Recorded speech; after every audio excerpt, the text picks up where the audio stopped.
Tom Homan has had enough with the lies. He's had enough with the hysterics. He's had enough with the drama. He was all over media this weekend calling out the Democrats on their lies, specifically the ones that are endangering ICE agents right now and creating a spectacle about law enforcement just doing their job, enforcing our law, and yes, rounding up criminals who were in this country illegally. We'll start. You'll see Tom Homan in a sec, but we'll start with Debbie Wasserman Schultz. She's a congresswoman from Florida, and she inspected the Alligator Alcatraz detention center for illegal immigrant criminals who are facing deportation. And what she saw there was outrageous. Apparently, there's like swamp waters down there. It's really humid. There are mosquitoes. It's Florida. She represents Florida. I mean, I just described Florida. That's the whole point of being in Florida. Anyway, she had more to say as well. What we saw, the conditions that we saw inside this internment camp, which it is nothing less than that description, were really appalling. I'll walk you through just a few of the really egregious, disturbing, disgusting conditions. They are using cages. These detainees are living in cages. The pictures that you've seen don't do it justice. They are essentially packed into cages, wall-to-wall humans, 32 detainees per cage. That is the only thing inside those cages are their bunk beds, and there are 3 tiny toilets that are toilet units that have a sink attached to it. Let's break this down, shall we? Because I think every aspect of this little 1 minute you saw from Debbie Wasserman Schultz deserves some attention. Also, I love it when they wear their little windbreakers that say House of Representatives. They are so self-important, aren't they? All right, check this out. Conditions that we saw inside this internment camp, which it is nothing less than that description. All right, let's just be clear here. They're using all these euphemisms: concentration camp, internment camp, detention center, cage, jail. But frankly, they're all sort of the same thing. Although historically, when you call something a concentration camp, you're preying on the kind of language that is reserved for gulags and for the Holocaust. So when they use those terms, they're doing it on purpose. She decided to use the term internment camp instead. So the internment camps in the United States history were used for U.S. citizens of Japanese descent during World War II. It was Democrat Franklin Delano Roosevelt who decided that citizens of the United States, even Japanese citizens, American citizens of Japanese descent who had been born here in this country, who were second generation, third generation, but because of their nationality, they should be rounded up, all of their property confiscated. They lost their jobs. They lost their livelihoods. They had to sell everything they owned, and they got shipped from like Southern California and from the San Francisco Bay Area to places in Arkansas and Montana to live in hastily constructed internment camps because we were at war with the Japanese. Now, I don't want to relitigate all of that, other than the use of the term internment camp is incredibly offensive in this regard. If you, like me, believe that the internment of U.S. citizens of Japanese descent was a blight on American history, you can rationalize a lot of things when you're at war, a lot of bad things, a lot of evil things. And I do believe that the internment of U.S. citizens of Japanese descent was, in fact, bad, wrong, and evil. To liken what is happening in Florida right now in the facility she just toured to the internment of U.S. citizens of Japanese descent is offensive, and she should be called out on it. I feel like I'm the only one doing so. But there is a big difference between what the U.S. government did to their own citizens because of their ethnicity and race versus what is happening at the facility in Florida, where these are illegal immigrants coming from another country, not U.S. citizens, with no constitutional protections, who have committed crimes and are now waiting deportation from this country. To use the same term is so incredibly offensive, but she's a Democrat, so she will get away with it.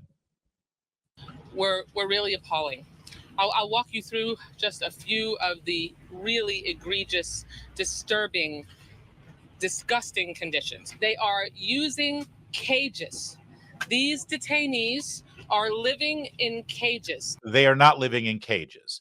The portions of the building down there are separated with chain link fences. Okay? It's fencing. It's to keep people within certain areas so that it's not just one giant room. And let's not forget, they are being detained for criminal activity. Okay? But it's not a cage. It is a chain link fence. It's like saying in your backyard, if your kids are playing in your backyard and you've got a chain link fence on your backyard, to define the territory of your property lines and to make sure that nobody can come in and steal your kids and kidnap them. And by the way, so your kids can't just run all over the neighborhood. Are you keeping your kids in a cage in the backyard? No, you are not keeping your kid in a cage in the backyard. Even if your kid deserves it, you're not.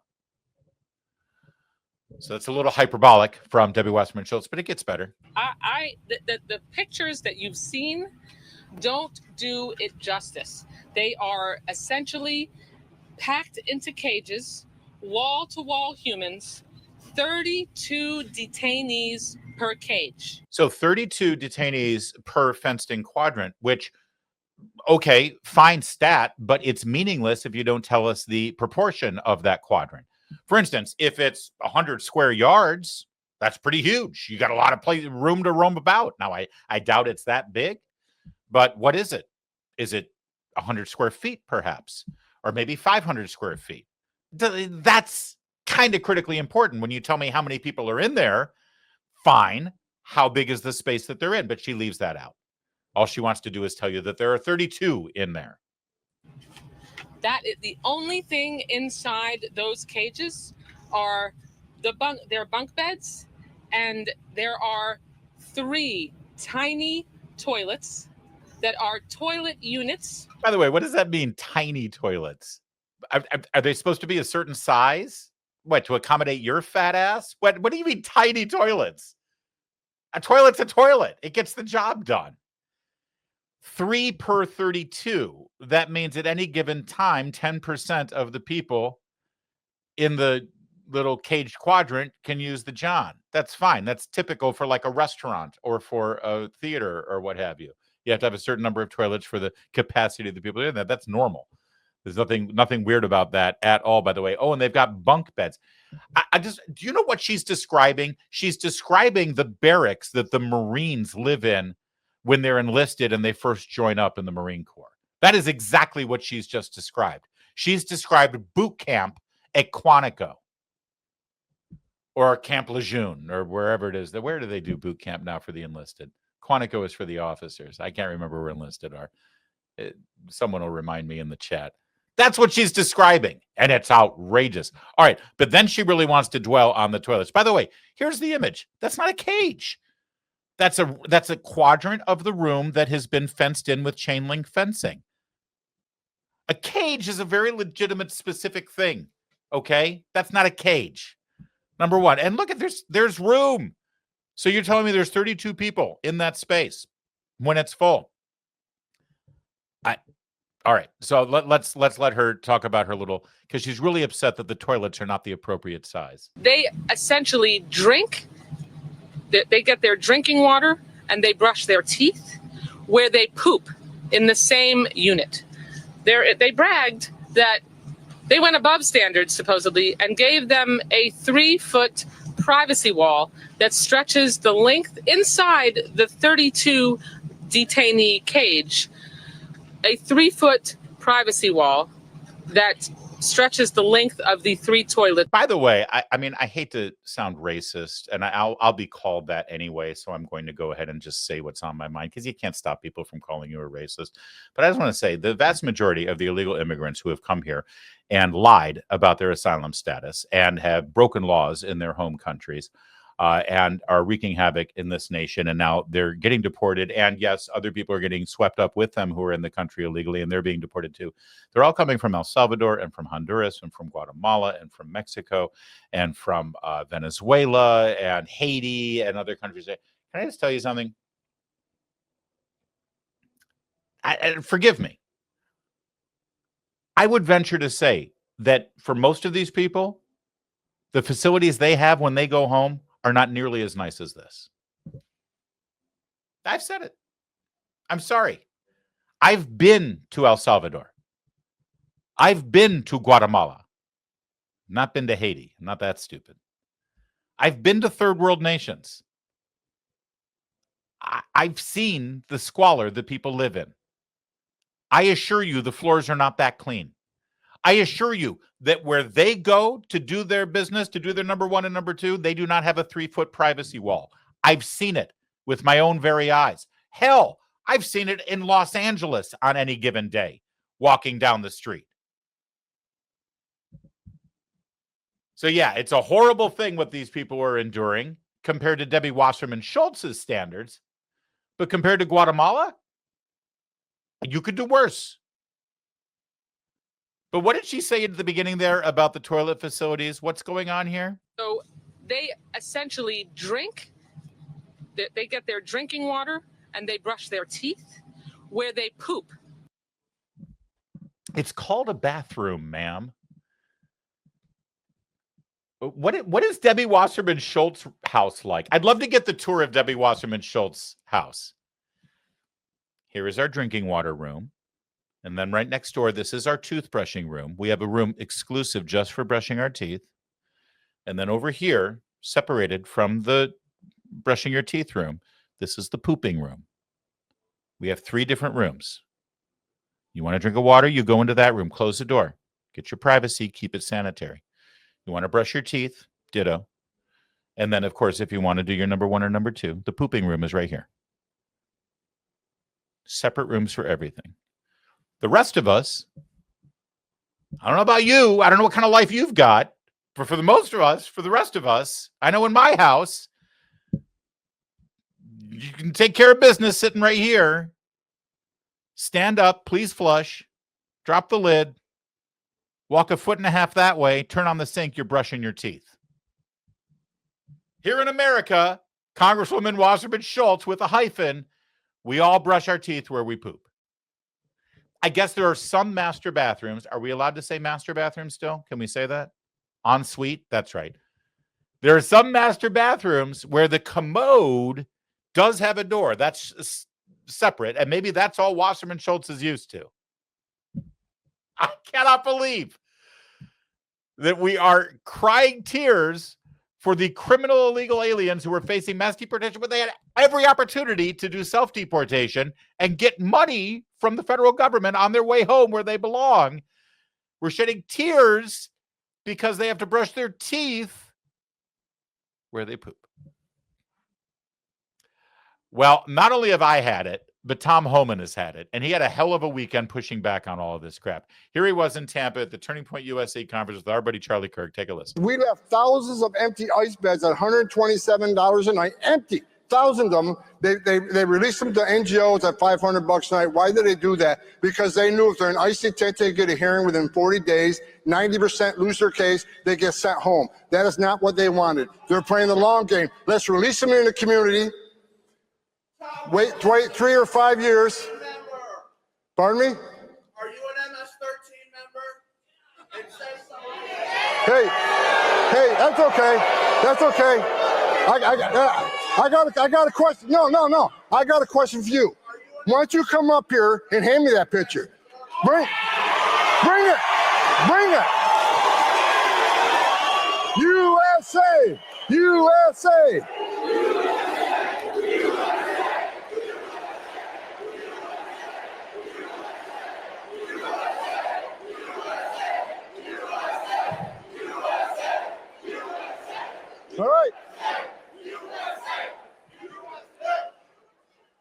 They got morons like this all over the country. This guy wouldn't know it's like the surface nation. This guy ain't got the balls to be an ICE officer. He hasn't got the balls to be a Border Patrol agent. This guy lives in his mother's basement. The only thing that surprised me, you don't have purple hair and a nose ring. Get out of here, you loser.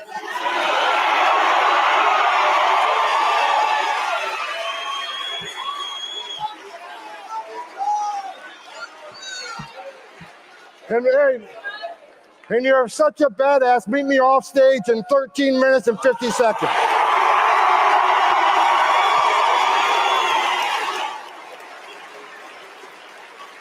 I guarantee you, he sits down to pee. Guaranteed. That's one way to take care of a heckler. He sits down to pee, but does he brush his teeth right there as well? That's the question. There's something cathartic about that, by the way. I actually saw people criticizing Homan for threatening to beat this guy, kick this guy's ass, saying, meet me. I love the 13 minutes and 50 seconds. Just so you know, the reason why he was so specific is because when you give a speech at these conferences, there's actually a giant clock down at the bottom of the stage telling you how much time you've got left because they got to keep the thing going. So he knew that he had 13 minutes and 50 seconds left. I love that little part of it, too. Tom Homan's the best. When he wasn't threatening to kick the ass of I'm not going to believe it, when he kicked the ass of a dirtbag protester, he was granting interviews. This one, Dasha Burns, Politico. She's really concerned about law enforcement officers wearing masks. That's the thing. That's the whole thing they've got now. And I love it, too. I love it when a Democrat or a member of the media says, listen, it's one thing to go after. Nobody's against you going after criminal, illegal aliens, but why do you have to wear a mask? It's like, excuse me. Of course you were against this. Your entire party was against this. Everyone in the media was against this. And when Trump ran on this and said this is what we were going to do, you also said it couldn't be done. What are they going to do? Go neighborhood by neighborhood and just round people up? And that's what they're doing. The problem is a lot of the people they're rounding up are gang members, violent, vicious, murderous gang members. And everybody's got a television camera live streaming on their phone. So when the raids come, if they broadcast the identity of one of these people, their lives and their families' lives are in danger. And that's why they're protecting themselves. But Dasha Burns is very upset and very concerned about the masks. I think one of the things that's had a lot of folks up in arms is that ICE agents, unlike other law enforcement, have been masked to protect their identities. That's not something that we've really had on this scale in this country. Do you? Well, we never had the scale of attacks on ICE. We have now up 700% attacks on ICE. Doxing against ICE agents. Well, you've had increased attacks on police officers as well in the wake of the defund the police movement too, but they haven't put masks on. By the way, I'm sorry, I have to jump in. I love that argument. Hey, there was an increase on violence against cops back during the Summer of Love, the George Floyd Black Lives Matter riots. Don't you remember that? Hey, we were kicking cops' butts all the time there. We were. That's really their argument. We got to wear masks because there's an increased threat of violence against these cops. Hey, come on. We were beating the hell out of cops back in 2020. You didn't put masks on, so why now? Thank you for validating our concerns. When that's your defense, you've got a problem. That said, the violence against cops back then, as disgusting and un-American as it was, is nothing compared to what these ICE agents are seeing as Tom Homan. Look at that face. Look at him. Go, Tom. As Tom Homan is about to explain. You name a police agency that has a 700% increase on assaults. Name one. I haven't looked at that data. Yeah. You won't find one. The attacks on ICE is unprecedented, 700% increase. And we're not even talking about the doxing of agents, their spouses, and their children. So they're wearing masks to help give them some sort of protection. But when the same people that are complaining about ICE wearing masks, have they ever said anything about BLM protesters wearing masks? Well, I mean, that leads me to the question that, do you have concerns that Let me answer, though. Let me answer. Yeah, okay. Have they ever say anything about the mass protesters that became criminals on college campuses that threatened Jewish students and took over buildings, destroyed property? They were all wearing masks. Did anybody pass legislation saying they can't wear a mask during a protest? No. We're talking about law enforcement. I think there are a lot of people who are upset about that. But then, have you seen any legislation proposed to remove masks from protesters? that become criminals, that take over college campus. You haven't. Look at the BLM protests, how many lives were lost, how much property was stolen. They're all wearing masks. Did anybody propose legislation saying it's illegal to wear a mask in public while you're protesting? No, there isn't. This is attacking ICE officers. The Democrats want to vilify men and women at ICE and boards. And I said from day one, when President Trump won office and I came back and said, now the vilification starts. Right now, it's the racist ICE, the racist border patrol for simply enforcing the law to deal with the repercussions of Biden administration's open borders, where millions of criminals and public safety threats were released in this country. So I support ICE wearing masks. You're still wearing insignia. You got HSI, ERO, or FBI, DEA, but there needs to be some level of protection because the tax is unprecedented. 700%, for God's sake. And what I want to remind people is, I was an ICE agent. These men and women at ICE, they're mothers and fathers too. They don't hang their heart on a hook every day and they come to work. They're not the beast. They're enforcing a law. They're trying to make this country safe again, and they're being vilified for it and attacked for it. And we're not going to tolerate it. Zero tolerance on this. I love it. And who doesn't want to like charge through a wall for that guy? Who wouldn't want to work for Tom Homan if you're having to go out there and find these dirtbags on a daily basis? He wasn't done. He went on. First Dasha, now Dana. This one, Dana Bash on CNN, and the questions were typical, which we'll get to right now. Take a look. Homan was having none of it. They're doing what we're doing. I just want to ask more broadly and a little bit of a different sort of question here. One thing I have heard over and over anecdotally is that people who are in the United States legally are scared about getting swept up in all of this because of the color of their skin, because they speak with an accent, because of the location where they might be going. And they're not going out. They don't want to be detained by mistake, have their kids or themselves traumatized. Are you comfortable with that? If they're in the country legally, they got no reason to be afraid. ICE is looking for those in the country legally, and we're still prioritizing public safety threats and national security threats. That's the priority. But like I said, we do have collateral arrests in many areas because we're out looking for those public safety threats. But we're going to enforce immigration law too. I mean, it's not okay to be in this country legally. It's not okay to enter this country legally. It's a crime. But legal aliens and U.S. citizens should not be afraid that they're going to be swept up in the raid. We know who we're looking for, and that's what the agents are out there seeking. And they use a lot of information. Most of the operations we conduct are targeted enforcement operations. When we go out, we know exactly who we're looking for. Most likely we'll find them. Many times we have a criminal history and immigration history when we go out looking for that person. So if you're in the country legally, you shouldn't fear ICE. But what you should fear is the criminal aliens walking the communities in sanctuary cities. Well, but you do. Okay, so really important there, the setup, because there's one more part of this clip, as Dana Bash is about to lay out. But the question had to do with people afraid to leave their homes because they might be isolated or targeted because of the way they looked or the accent or something. And Thomas says, listen, if you're in the country legally, you have nothing to worry about. We're not going to deport somebody in the country legally. That's fine. If you got a green card, you're a citizen, you're going to be fine. You shouldn't be afraid of that. You should fear the criminal element that's in your neighborhood. We're trying to take care of that. But then here comes Dana Bash. She wants compassion. She wants compassion for people who are afraid right now that they might get swept up and they might get deported. She wants compassion for illegal immigrants who haven't broken any laws. They're just here for a better life, and they deserve compassion. Now, I just want to point out two questions from Dana Bash about people who are afraid to leave their homes because of ICE agents. And now the second follow-up question, asking if there's any compassion for those people who are living in fear. How many segments have you seen on CNN, on their Sunday shows or any other thing, about the people who are afraid to leave their homes in New York City or Los Angeles because of the criminal element in their neighborhoods? About the people who are afraid to go out jogging alone because of what happened to Lake and Riley? But the people who are afraid in their own small family-owned businesses late at night when they're shutting down and they're taking the receipts from the cash registers home with them because of the criminal element that's been allowed into this country. Where's the compassion for them? Where are the questions about those people who are afraid to interact in the society that they pay taxes for? What about the compassion for the people who are uncomfortable or scared to walk down their own streets because of all of the homeless people who are living there, the criminal vagrants with the drug use and the fornication and the defecation and the urination on public sidewalks who don't like.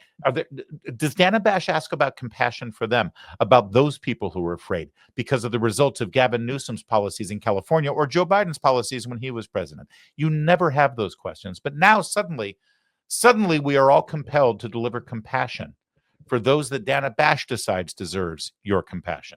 And Tom Homan handles this beautifully as well. Question is, do you have compassion for those people who are seeing what's going on, hearing you speak, seeing what's happening in their neighborhoods, shouldn't have any concern, but do just because of the reality of what they're saying? You know, Dana, the bottom line is, if you want less collateral arrest, and let us in the jail. I mean, we want to arrest a bad guy in the safety and security of a county jail, but sanctuary cities release him into the community, which means we got to go to the community and find him. And when we find that bad person, many, many times, whether it's at a work site or in the community, they're with other people in the United States illegally. And we're going to let ICE enforce the law, uphold the oath they took. We're not going to be like the last administration who told ICE, instructed ICE, you can't arrest somebody for simply being here illegally. They got to be convicted of a serious offense. That's not what the law says. We're enforcing the law. But look, immigration enforcement, I'm going to be clear, immigration enforcement has always been emotional. It's always been controversial. I've been doing this since 1984. I get it. Mm-hmm. And I understand why people want to come to the greatest nation on earth. I get it. But if we can't send a message to the whole world that it's okay to enter this country legally. Don't worry about it. Even though it's a crime, come and enter legally. And when you get an order of removal from a judge, you don't have to leave. You can become a fugitive, and we'll never look for you. Mm-hmm. We got to send a message to the whole world. There are consequences for breaking laws. And I think that's why one of the reasons we have the most secure border in history of this nation today. It's just not because we got boots on the ground on the border, not because we end in catch or release. A lot of it's consequences. You're watching what's happening. We're enforcing the immigration law. And I think that consequence has a lot to do with having the most secure border in history of this nation. All right. That is a beautiful answer, especially the very beginning part of that answer where he said, listen, I understand people are afraid about collateral arrests. You know what collateral arrests are? When ICE goes because they know that they've got a suspected murderer or pedophile or child trafficker at a place, and they've got good intelligence, whether it's at the parking lot of a Home Depot or what have you. They go, they find the guy, they arrest him. But, you know, when law enforcement goes into a room and there's 20 people in the room, they don't say, hey, everybody mind your business, go about your day. We're only looking for this guy. No. They said, everybody stop what they're doing. Everybody get down on the ground. Everybody put your hands on your heads where we can see him. Everybody. And then they go systematically and they check the ID of everyone. Because if you're hanging out in a house with a suspected murderer, we want to make sure that your nose is clean, because if you're consorting with that guy, you might be a criminal as well. And in screening all of those people in the room with that suspected murderer, illegal immigrant, we find that you're also an illegal immigrant. Guess what? You're going to get deported. Sorry. That's how it goes. That's how law enforcement works. And as Tom Homan just said, if you don't like that, Dana Bash, you don't like that? Karen Bass, mayor of Los Angeles, you don't like that? Gavin Newsom, governor of California, you don't like that? Hakeem Jeffries, Chuck Schumer, anyone else who wants to scream about this, you don't like that? Really simple solution. Lift the sanctuary policies. Lift your direct orders to your law enforcement at the city, county, and state level where you have compelled them to not cooperate with federal immigration law enforcement officers. You got a bad guy in custody, you've arrested somebody, and you find out they're in the country illegally, you do what you're supposed to do. You notify ICE, ICE gets a detainer, they pick them up in the safety of the jail cell, no collateral arrests. They're not in the neighborhood, they're not released to wreak havoc on the rest of the community, and nobody else is going to get swept up. It's that simple. Stop lying to the community about how dangerous it is for them to report a crime to the police. Innocent crime victims, if they're in the country illegally, do not get deported ever. Stop with the lies. Stop with the sanctuary policies. It's that simple, but they won't do it. They won't do it because they're political hacks. Ooh, speaking of political hacks, I left this guy out of the names I just listed. Why not? He's forgettable. He's Alex Padilla. Imagine being a U.S. Senator from the state of California, and you are in the shadow of a nothing like Adam Schiff. But that's this guy. He had to get his 15 minutes of fame. You'll remember him. He went and stormed into a press conference of Homeland Security Secretary Kristi Noem without announcing himself, without identifying himself. He starts charging toward the podium, screaming like a lunatic, so he got arrested. 30 seconds later, after they checked his ID, they realized he was Senator Alex Padilla of California. And now here he is with Dana Bash, lying, asking a hypothetical question, which we have an answer to, by the way. And what if I was outside of Home Depot, because I like to do some work around the house, not dressed in a suit? Would I be a target of ICE enforcement under Tom Homan? Probably. And it's just wrong. It's not just due process rights that have become the concern, but racial. No, it's not racial profiling. And no, they do not have the due process rights you claim they have. But I'll answer your stupid hypothetical question.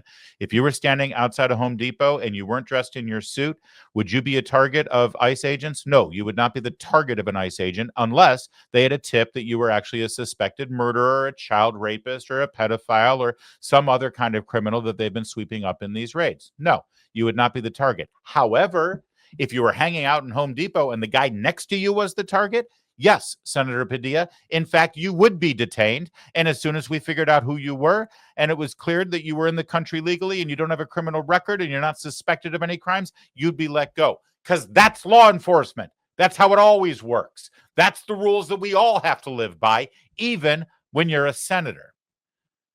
And then he went on.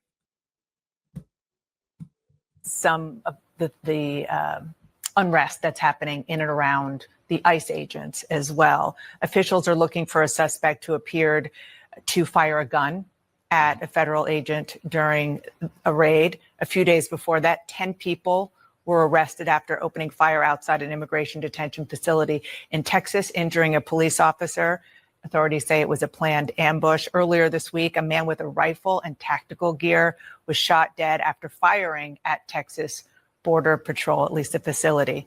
Are you worried that heated rhetoric around this and around the policies are actually putting law enforcement agents at risk? First, let me just denounce any violence. Any violence against law enforcement is unacceptable. Do I think heated rhetoric is, part of what's causing this response? Sadly, yes. And we've seen this administration escalate and escalate and escalate in all ways and manners, whether it's the tactics with which they're going about immigration enforcement. There's a smarter, more effective way to do this than what they're doing. Well, they say that it's the Democrats' rhetoric, some calling ICE agents secret police, comparing them to the Gestapo. Well, I wouldn't use those words, but I do have concern when there are no requirements for ICE agents or other federal agents involved with the immigration enforcement actions to not even identify themselves. I mean, if you're a member of a working class immigrant community and you see unmarked cars roll into your community, people getting out of those cars with no identifiers that they are law enforcement, and literally not just detaining, in your mind, maybe kidnapping. So that's why Senator Booker and I have this bill to require that identification for ICE agents or anybody involved with immigration enforcement. It's for the safety of the officers and agents, as well as safety for the community, and to protect against people exploiting the circumstances, impersonating ICE agents, and getting involved with burglary, theft, kidnapping, sexual assault, and worse. The president, as you know, says that they wear masks to protect their own identity from people who want to go after law enforcement. Yeah, it's not just what the president says. It's actually a fact, Dana Bash, but that's typical of a left-wing corporate media personality. They can't actually deliver a fact. It has to be shot through the lens of Donald. Well, Trump says this. Well, he says it because it's the truth. But there's Alex Padilla saying, yeah, the heated rhetoric is putting lives in danger and endangering these ICE agents. That's why Trump should shut his mouth. It's his rhetoric that's the problem. Of course, I wouldn't engage in those kind of disparaging remarks about ICE agents, although they are going into neighborhoods without any identification and kidnapping people. That's what he just said. The despicable crumb of a human being. Listen, you have two paths in this story. You have two paths on this issue. You have two political paths in this country. You can either follow a man like that, Alex Padilla, or you can line up behind Tom Homan. I know what line I'm in. I'm in that very long line behind Tom Homan.